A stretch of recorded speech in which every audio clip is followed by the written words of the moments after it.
Hi, welcome to our presentation.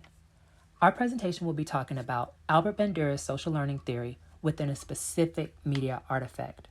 This presentation will be given by Delaney Zambrano, Kimberly Mojica, and myself, Armel Hopkins. So let's first off talk about how significant media artifacts are. They're significant because of the messages that they may contain.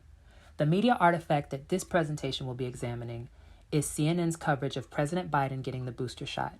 It's available on CNN's YouTube channel. It's 9 minutes and 57 seconds, and the title is See Biden Get His COVID-19 Booster Shot While Talking to the Press. Now, this specific media artifact will be looked at from all of it, the whole coverage from when Biden gets the shot, the moments before, and the moments after. All of it will tell us specific things about the audience, the pervasive messages that are being sent forth, and also we'll be able to examine it through the lenses of Bandura's social learning theory.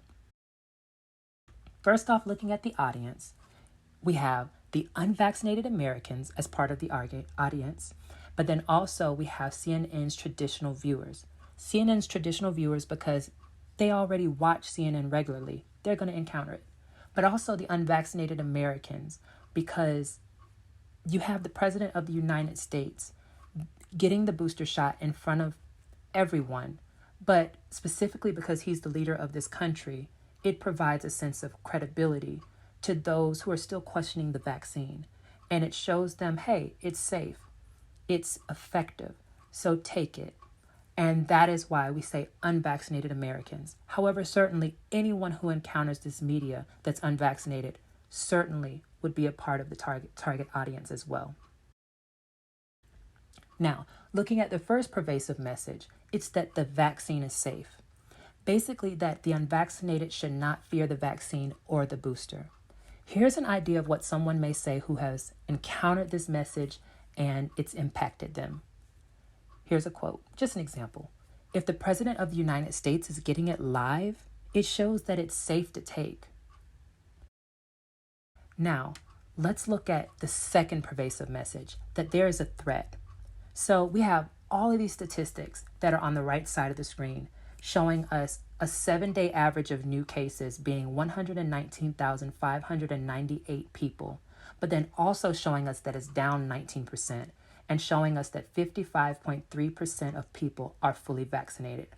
All of this imagery combined with all of the message that's being sent forth is showing that this second pervasive message is that, hey, there's a threat, but yet the vaccine is very much helping to lower the threat. But everyone needs to get vaccinated, not just 55.3%.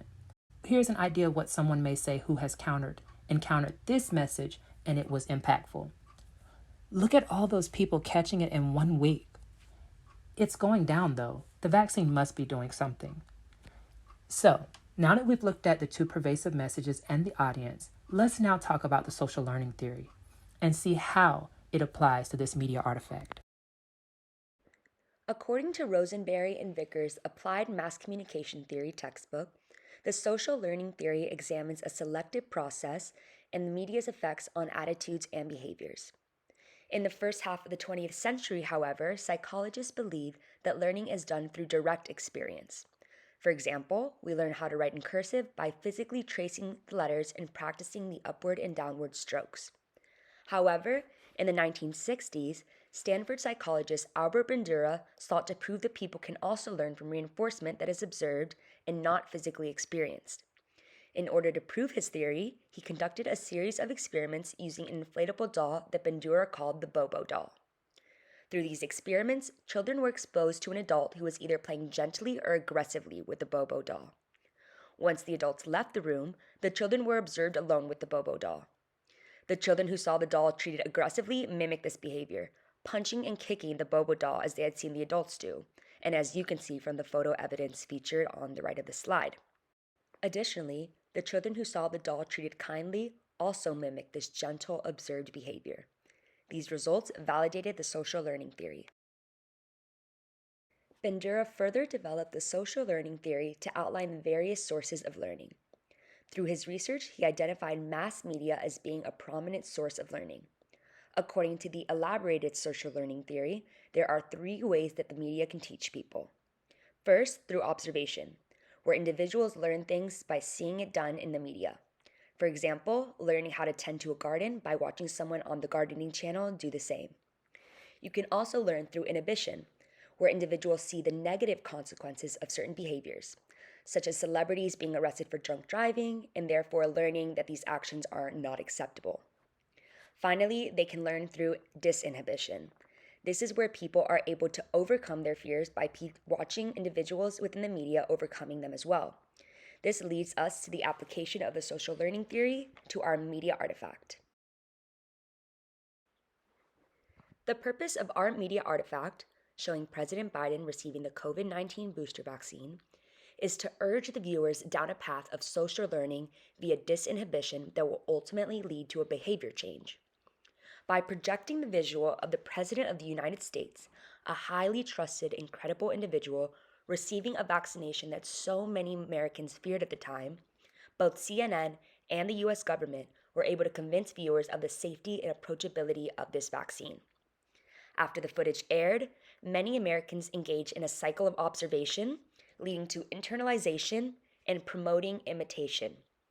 Many saw someone as respectable, educated, and prominent as the president engaging in an activity they formerly thought was dangerous, and they began to unlearn these previous prenotations and instead adopt new perspectives that may or may not, depending on a number of environmental factors, lead to a behavior change, such as receiving the vaccine.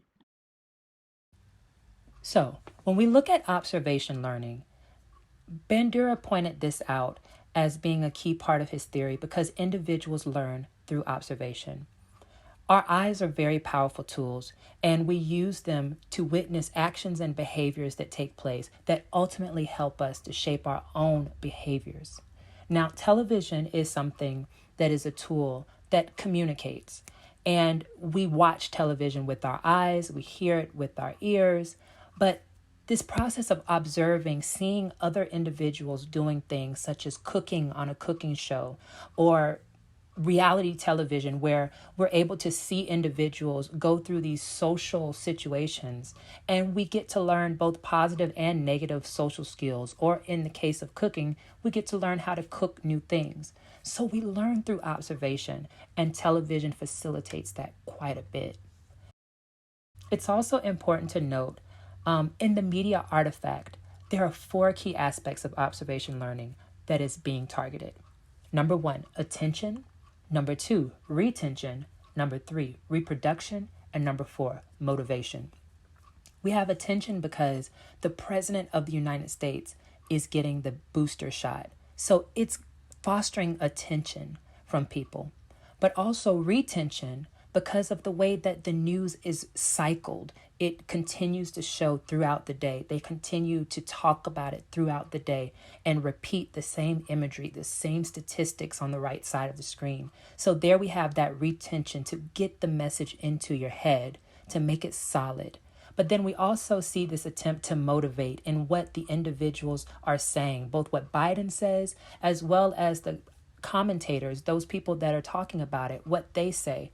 So it's an attempt to motivate individuals to go out and get vaccinated, to get the booster, and to ultimately reproduce this action that they have seen presented to them, which was presented in a way sort of like to say it's easy and hassle-free, which once again is a motivating factor.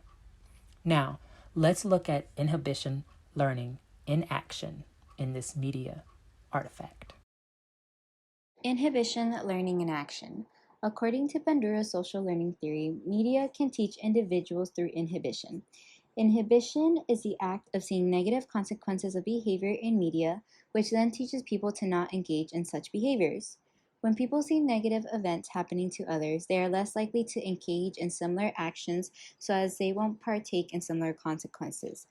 This makes the individual more aware of their choices and thus increasing the likelihood of them partaking in decisions that will result in more positive behavior.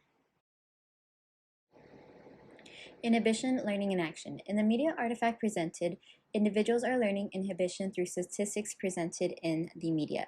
The media artifact shows a new 7-day average for COVID cases, as well as the percentage decrease of cases from proper vaccination. Seeing the new high number of cases in a 7-day average will cause the viewer to be more likely to get vaccinated, as they don't want to engage in behaviors that would cause them any negative consequence.